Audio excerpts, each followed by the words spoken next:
Pour ce premier épisode de la série Écoutons-les, j'ai la chance de recevoir Janta Ake.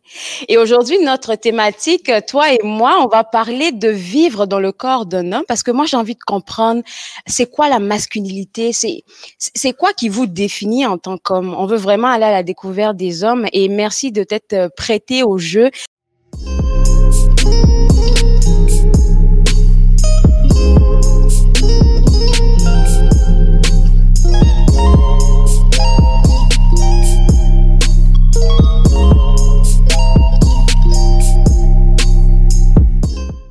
Première question pour toi. À quel moment tu as su que tu étais un homme, toi? Merci Claude. Merci déjà pour l'invitation. Ça fait plaisir. Ça fait plaisir. Encore une fois, on est en train d'avoir une conversation très aléatoire parce que je ne peux pas prétendre parler au nom de tous les hommes. Ce serait très prétentieux de ma part, mais pour répondre... Tu feras ta part. Exactement, je ferai ma part. Pour répondre à ta question de manière un peu directe, je pense que j'ai commencé personnellement à me considérer, parce qu'il y a le moment où la société te considère comme un homme, les autres te considèrent comme un homme, tes parents te considèrent comme un homme, et puis que toi-même, tu te considères comme un homme. Très bien, oui. Techniquement, je pense que j'ai commencé à me considérer comme un homme il y a 3 ans. Donc, je suis un homme de 3 ans. Et il y a 3 ans, tu m'expliques un peu le déclic. Comment ça, il y a 3 ans, tu t'es rendu compte que tu étais un homme?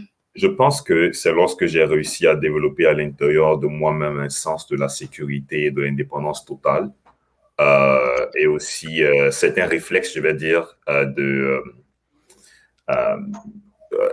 peu de l'autonomie. Je vais dire, il y a l'autonomie, il y a le volet autonomie financière, il y a aussi le volet autonomie mentale, et puis aussi le côté, j'ai envie de dire, autonomie spirituelle aussi. Je veux dire, quand tu commences à réaliser que tu es ta propre personne et que maintenant, il y a tout un monde qui peut découler de toi. Tu vois ce que je veux dire un peu? Oui. Comme si tu pouvais maintenant, à partir de là, diriger ton propre monde et puis redéfinir toi-même à partir de toi, ton monde à toi. C'est un peu compliqué à mettre des mots dessus, mais je pense que, je ne sais pas si j'avais pu répondre à ta question, j'ai essayé en tout cas. Je pense que tu as essayé, mais ça me fait déjà plaisir que tu parles du fait que voilà, il y a 3 ans seulement, tu te découvres être un homme, parce que la plupart du temps dans la société, là, on se rend compte que nous les femmes, on se cherche pendant longtemps. On regarde sur les différentes plateformes, on a plein de coachs qui nous accompagnent, on a plein de mentors, on a plein de, je vais dire de motivateurs, et c'est là qu'on se rend compte, oh oui, il y a des affaires que je devais pas faire en tant que femme que j'ai fait, mais je peux toujours les rattraper. Mais pour nous les femmes, en tout cas, je parle pour moi et peut-être pour beaucoup qui vont se reconnaître. On pense que les hommes, là, vous savez tout. Donc, vous êtes déjà assis dans la société, là, vous n'avez rien à apprendre. Mais de savoir qu'un homme vient nous dire aujourd'hui que, voilà, ça fait juste 3 années qu'il se définit comme homme, c'est quand même choquant. Et puis, moi, j'ai envie de savoir, entre vous hommes, là, comment vous vous voyez? Est-ce qu'il y a de la jalousie entre vous? Est-ce que, par exemple, toi, quand tu regardes un de tes amis qui est assez baraqué, tu sais, le genre de gars qu'on aime, là, nous, les filles, là. Je sais que tu en es un peu, là. Ouais. Mais le genre de gars qu'on aime, là, comment tu te sens? Est-ce que tu te sens inférieur? Tu te sens, je sais pas, comment tu te sens? Non, je me sens pas inférieur, mais je peux t'avouer ceci, un peu comme dans la loi de la jungle, un peu comme, parce qu'on a un côté un peu mammifère. On a une tendance à respecter parmi nous les plus forts, les plus intelligents, les plus rapides, les plus confiants. Donc, c'est une question de vibration. Exactement, oui. Un point important pour moi qui a fait que j'ai commencé à me considérer vraiment comme un homme, je vais dire, tu pouvais dire, je suis un homme, mais je me sentais un peu comme un imposteur, tu comprends? Quand j'ai commencé à me regarder dans le miroir et me dire, je suis un homme et puis je suis sûr de mon coup, c'est venu avec mon niveau de confiance. Donc, quand tu as déjà ce niveau de confiance en toi et en ta masculinité, tu n'es pas intimidé par un autre mâle, mais tu peux l'admirer. Donc, il y a des hommes que j'admire. Et puis, il y a des hommes à qui j'ai envie de ressembler. D'ailleurs, c'est comme ça que je suis devenu ce que je suis. J'ai sélectionné un groupe d'hommes que j'ai dit, OK, voilà les valeurs qui, pour moi, définissent la masculinité positive. Et donc, c'est seulement ces valeurs que je respecterai chez un homme. Il peut y avoir un homme, par exemple, que je trouve fondamentalement stupide, mais riche et beau. Il ne m'impressionnera pas nécessairement s'il ne fait pas partie de mes critères. Il n'a pas le mindset qu'il faut. Exactement. Donc, chacun a des critères différents. Donc, d'un homme à l'autre, je pense que ça varie. Et puis, quand tu parles de masculinité positive, là, je trouve important que tu l'amènes sur le terrain parce que la masculinité, là, elle est vue comme quelque chose de vraiment négatif. On se dit, ben, les hommes, ce sont des animaux. Excuse-moi le terme, les hommes, ce sont des chiens. On a toutes dit ça. Les filles, la faites pas genre. On a toutes dit ça. Ah, le gars, c'est un chien. Nanana. On a toutes dit ça, là. Donc, on se dit toujours que les hommes sont des chiens. Mais quelque part, parler de masculinité positive, je trouve que c'est intéressant parce que là, tu emmènes un point où vous aussi, on se rend compte que vous avez vos propres défis à tous les jours. Oui, et je parle de masculinité positive parce qu'il y a quelque chose qui s'appelle la masculinité toxique et c'est réel. Et c'est ça qu'on voit. C'est ça qu'on voit. Faut le dire. Euh, et tout le monde est victime de ça. Je pense que les hommes sont victimes de ça à un jeune âge parce qu'ils cherchent des repères et la société a imposé des canons de ce à quoi devrait ressembler un homme. Parce que c'est comme ça. Un homme, il n'est pas sensible, il n'est pas attentionné, il parle peu, sinon il ne parle pas du tout. Il a le droit d'être violent, mais surtout pas de pleurer. Donc, il y a tout un tas de concepts. Un homme, pour être un homme, par exemple, il faut avoir les moyens financiers uniquement. Je veux dire, la majorité de notre génération, ceux qui sont nés dans les années 90, 91, jusqu'à 2000 récemment, leurs parents, leurs papas leur ont dit si tu veux être un homme, tu vas faire ton argent. Et puis, un garçon ne pleure pas. C'est ça. Ou bien, tu attends que tu as de l'argent, tu pourras avoir les femmes. On te met dans un contexte qui fait que tu vas essayer de rejoindre ces attentes de la masculinité, mais tu n'es pas le seul. Les femmes qui ont grandi avec toi, tes sœurs, tes tantes, toutes ces personnes sont aussi influencées par ces concepts de la masculinité et ne verront pas en toi un homme tant que tu ne pas ce gars. Donc, en gros, un homme ne peut pas dire, par exemple, je suis triste, ou je suis en colère, ou j'ai peur. Ça passe un peu mal. Parce que même dans la tête, qui va l'entendre, elle va être comme, c'est quoi ça? Mais par contre, elle sera peut-être plus confortable si, parce il a fait des émotions là, disons, il frappe dans un mur. Boum! Ouais, ça, c'est le mal auquel on est habitué, parce qu'on s'attend de lui de la violence, mais surtout pas de la sensibilité. Et puis, merci. Ça m'envoie à ma prochaine question, là, le déni de sensibilité. On le remarque beaucoup parce que tu viens de le mentionner, là, moi, je m'inclus là-dedans. Faudrait pas que je sois hypocrite, là. De dire, oui, un homme pas qui tape dans le mur, j'aime pas les hommes violents, mais en fait, qui montre pas ses émotions, on se dit, OK, ça, c'est un vrai homme. Mais au fur et à mesure que j'ai grandi, que j'ai mûri, que j'ai eu de belles discussions avec toi, je me rends compte qu'il y a des hommes comme toi, excuse-moi de te le dire, là, je suis très ouverte, qui s'assument dans leur masculinité. Quand ça va pas, tu es prompte à dire ça va pas, j'ai besoin de mon temps. Et ça, j'apprécie ça beaucoup chez toi. Quand tu te sens mal, t'as pas honte de dire je me sens mal parce que en fait, c'est pas une faiblesse, c'est juste c'est une passe en fait. Ça va finir par passer, mais tu le dis. Puis le fait de l'exprimer là, ça fait pas de toi un sous-homme. Moi, je respecte ça énormément. Puis il y a beaucoup d'hommes qui le font pas.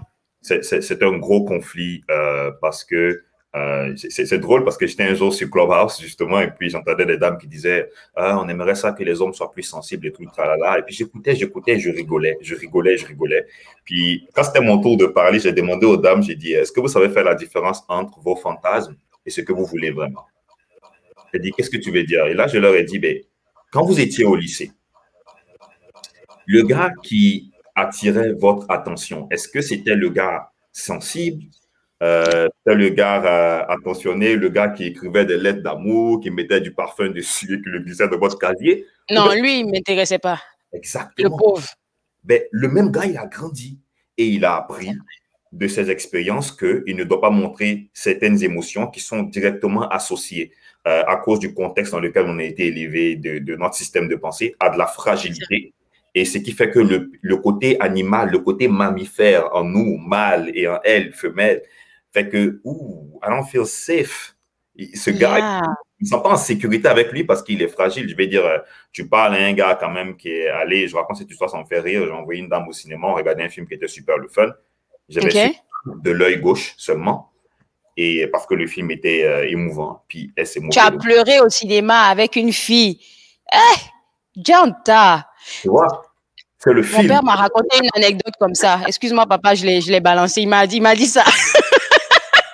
Mon père a fait ça? Oui, il m'a conté ça, mais ça date de très longtemps apparemment. Ben, écoute, moi, je vais dire tout le chemin de la salle de cinéma jusqu'à la voiture. J'avais mis dans mon esprit, j'ai dit, écoute, elle, c'est game over. Elle va Elle, te classer. non, mais moi, je l'avais classée. Moi, j'en voulais pas. Ah oui? Oh, je l'avais classée, ça m'avait dégoûté direct. Mais elle rigolait sur moi. Oh my God, c'est quoi ce genre de mec quand tu es le... Je dis, mais t'as pas vu comment le Elle a film? pas osé. Et là, après, je suis arrivé, je crois que c'est la première et seule personne que j'ai ghosté. Ah, on sait jamais où est-ce qu'elle peut voir la vidéo. Il a pas fait exprès, c'est juste que tu t'es moqué au mauvais moment, mademoiselle ou madame, désolée. Mais madame, avec tout mon respect, j'ai fait exprès. Madame. OK. D'accord, madame, alors. Alors, bon, comment toi, en tant qu'homme, si tu as un ami qui vient te voir et puis qui a du mal, je sais qu'entre vous, hommes, là, vous parlez beaucoup. Vous Yeah. vous parlez beaucoup. Selon toi, c'est quoi le problème qui fait que les hommes n'arrivent pas à montrer leur sensibilité à une femme? Et quand je parle de sensibilité, là, tu as pris un exemple qui... en fait, qui va nous faire rire toutes là. Le gars qui nous écrivait des lettres au lycée ou qui était vraiment très, très doux avec nous. On l'aimait pas beaucoup, mais on aimait le gars qui était inaccessible et tout. Et souvent, ça continue dans ce mauvais pattern-là jusqu'à ce qu'on grandisse. Pourtant, ce qu'on recherche, en fait, en vrai, ce que moi je recherche, ce que je veux, c'est un homme, mon homme, celui qui sera près de moi, qui pourra, comme, tu vois là, mon homme. Mais en même temps, je veux qu'il soit quand même, euh, fragile avec moi, comme je serai avec lui, parce que ça reste entre nous, ça va pas hors de notre couple. Ben, c'est un peu comme Comment tu pourrais les aider? Ben, tu pourrais dire aux hommes, je sais pas, peut-être qu'ils vont pas t'écouter, ils vont te lancer la pierre, on se dire, ah, lui, c'est un vendu. Mais qu'est-ce que tu pourrais leur dire à eux pour qu'ils essaient de s'ouvrir un tout petit peu? ne vous ouvrez pas. C'est un Tu piège. sors du show tout de suite, là. Tu sors Non, du show. non, T'es mais, là pour nous aider, là. Écoute. non, mais écoute, la vérité, c'est que ça va prendre un certain niveau de confiance. Déjà, entre gars, Ouais. on est vulnérable entre nous, mais à huis clos. C'est ça que j'ai remarqué, en tout cas dans les groupes de gars, on peut être un groupe de 5-6 gars, on m'a dit qu'ils jouent au basket, faisant de la musique ensemble, et puis il y a un qui est brisé ou bien qui a envie d'exprimer ses émotions, ou bien qui a envie de verser une larme, il va sélectionner un. Il ne va pas le faire de les quatre, c'est rare. Même pour nous, on va être mal à l'aise, Ouais. on va être comme, Ouais. qu'est-ce qu'on fait? Oui. Et ça va aller, Bali, on va chercher une bière et puis on va sortir. Parce que on a tous ce problème-là à l'intérieur de nous. Maintenant, les dames avec qui on commence à s'ouvrir et à partager certaines choses, ça, je crois vraiment que ça doit être des personnes qui ont, Une certaine maturité. oui, et puis qui ont prouvé leur valeur dans ce sens-là, parce que c'est toujours très délicat. La vulnérabilité, c'est très délicat. Il y a des gens qui vont te dire, par exemple, que la dynamique dans leur relation a complètement changé la première fois que leur copine les a vus pleurer. La dynamique même de respect a changé. Elle a commencé à le voir comme whatever. Puis, Ouais. Un bébé Lala. exactement, c'est réel, mais je veux dire, tu peux pas définir la force ou la confiance de quelqu'un à sa vulnérabilité parce que je connais des hommes qui sont très vulnérables. Ben, excuse-moi, je les ai vus casser 3 hommes en même temps. Donc, si tu veux faire un rapport de force, ça ne définit pas la force. Ça ne définit pas son sens du service, ça ne définit pas son intégrité, ça ne définit pas sa discipline, son caractère, toutes les choses qui sont importantes. Mais encore une fois, tu ne peux pas parler de masculinité sans féminité parce qu'on est dans un monde où la masculinité interagit étroitement avec la Tout le temps. féminité. Tout le temps. On est les hommes comme on est parce qu'on est en face des femmes qui sont ce qu'elles sont et vice-versa. Et souvent, même notre attitude, ben, je dirais que, ben, vu ce qu'on a comme femme dans la société, vous avez besoin de vous adapter à nous autres parce que, comme tu l'as mentionné là, on recherche des hommes qui sont forts, qui montrent pas leurs émotions. Hein. Et puis le gars, même s'il est quelqu'un de sensible, finalement, il va se dire non, non, il faut que je durcisse ma carapace parce que sinon, aucune fille ne va m'aimer. Si tu veux te reproduire, tu vas devoir t'adapter. C'est la loi de la jungle. Et c'est bizarre parce que j'ai l'impression que c'est les dames qui établissent ces lois. Un peu comme chez les mammifères encore, tu vas retenir par exemple chez les lions, la lionne, elle ne coupe pas avec un lion parce qu'il a une super belle crinière, une crinière qu'il a fait des nattes avec sa crinière. Non, elle s'accouple avec le lion le plus fort du coin. Sûrement Ouais. pour des raisons de survie, mais ils doivent se battre, ils doivent prouver leur valeur. Ensuite, ils doivent se battre même avec elles des fois. Puis les lionnes, elles sont fortes. Tu sais que les lionnes chassent. Donc, ça te met en perspective et puis tu te dis, écoute, je ne dis pas qu'il n'y a pas d'exception. Il y a des exceptions. Mais en général, ça va représenter un turn-off parce qu'automatiquement, le sentiment que nous, on a, c'est que ça ne va pas lui inspirer de la sécurité. Ce gars, il est fragile. On ne peut pas compter sur lui. Il a des épaules fragiles.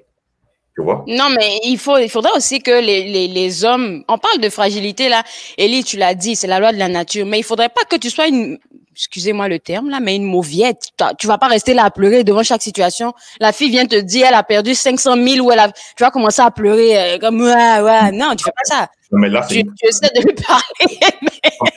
Là, c'est directement une caricature. Tu comprends ce que je veux dire? Ça, c'est une caricature de la situation. Mais je veux dire, je ne crois pas qu'il y a des hommes qui s'en rendent là, mais je vais dire, juste, pas forcément pleurer, mais il y a des hommes juste qui quittent au travail, il est sous pression et puis il a juste envie de dire à sa femme, je suis inquiet, j'ai peur. Oh.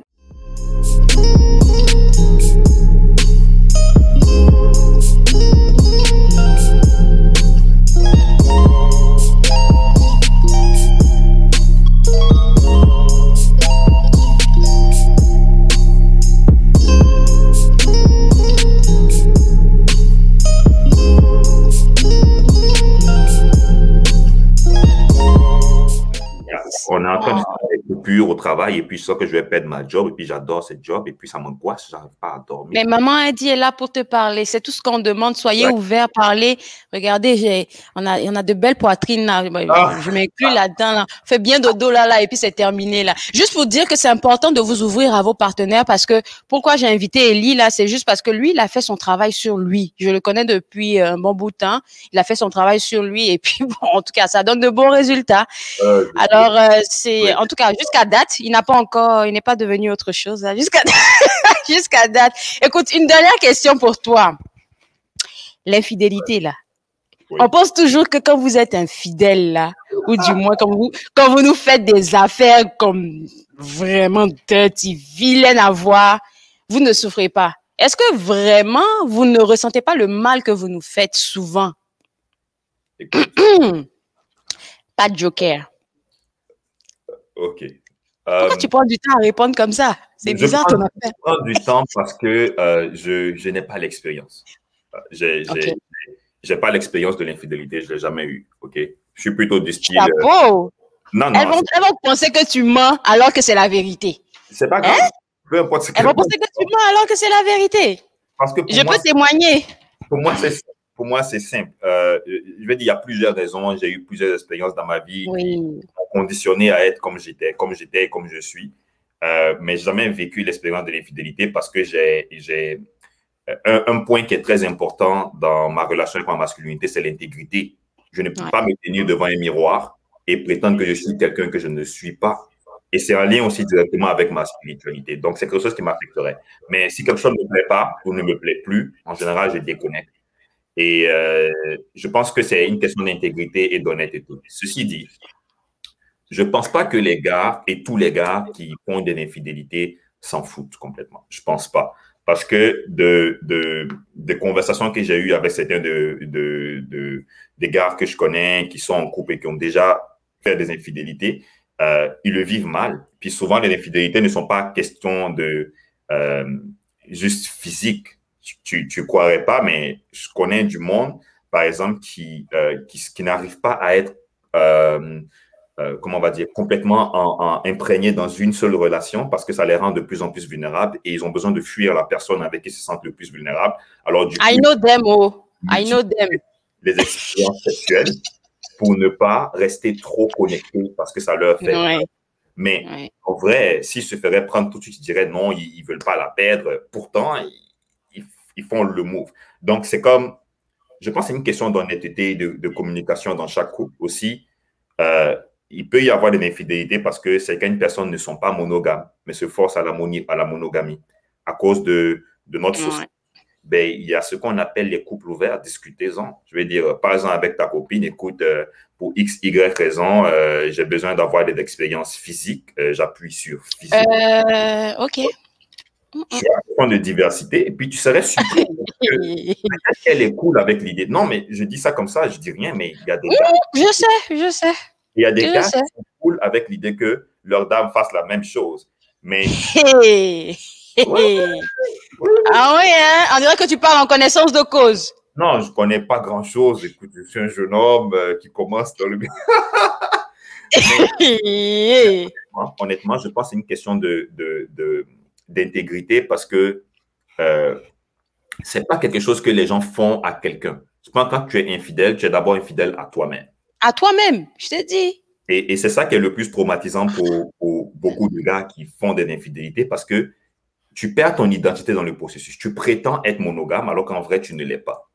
Alors que tu vivrais beaucoup mieux si tu étais du style, écoute, je t'aime beaucoup. Mais dans mon esprit maintenant, je ne suis pas prêt à la monogamie et j'ai besoin de faire des expériences.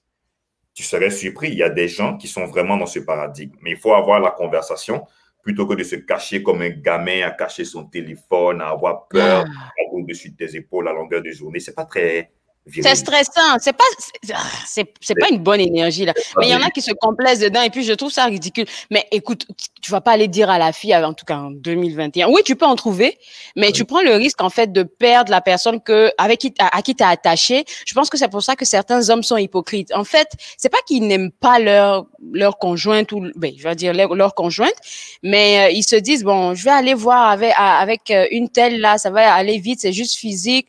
Mais finalement, là, tu te trouves à faire des micmacs et si finalement la fille la prend, elle va te quitter ou bien ça va créer des histoires. Alors que dans le fond, on dit que quand on aime, on peut pas tromper. Moi, franchement, sincèrement, excusez-moi. C'est pas vrai.